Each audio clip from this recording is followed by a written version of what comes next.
AltaView, how to use ARINC 429 equipment IDs and labels. The ARINC 429 tab provides tools for ARINC 429 bus analysis. The configuration panel includes the equipment ID and label editor. The editor allows you to create, modify, and save files that define industry-standard equipment IDs. Each EQID contains a set of label definitions. These labels allow AltaView to display data in engineering units. A sample set of equipment ID and label definitions is provided with AltaView. It contains the most common types of labels, and you can modify this list or create a new list as needed for your application. Equipment ID label definitions are stored in an XML file format. You can edit the XML file directly with any text editor if desired. AltaView validates XML files against an XML schema. When we expand an equipment ID and select a label, the test value panel shows us the hex, binary, and engineering unit representations of the ARINC word. ARINC 429 uses 32-bit words, where the LSB is 1 and MSB is 32. The 8-bit label is represented as 3 octal digits and is transmitted first. The parity bit is transmitted last. You can modify the value in the hex word box to see how it changes the ARINC word. Now let's define our own equipment ID and labels. First, we create a new XML file. Click Add EQID and enter a number and name. When you click OK, the new equipment ID is created, and the Edit EQID, Delete EQID, and Add Label buttons are enabled.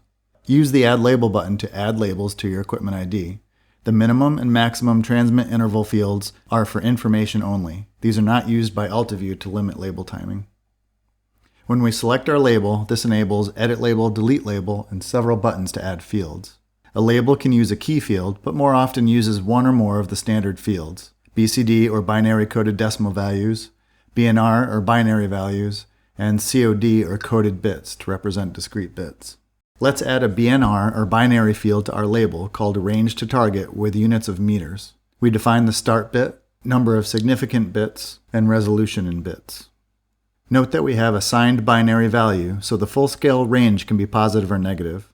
When we change that to an unsigned value, the minimum range updates automatically. We can modify the functional range as needed. Let's create a label with multiple fields.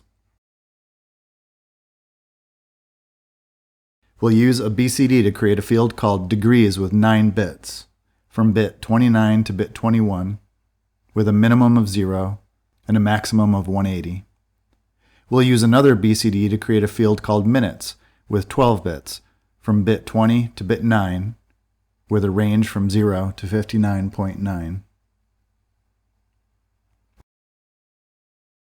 We'll use a COD to create a field for our SSM or Sign Status Matrix. This is always a 2-bit field. Now we define each of the possible COD field values using the Add COD Value button.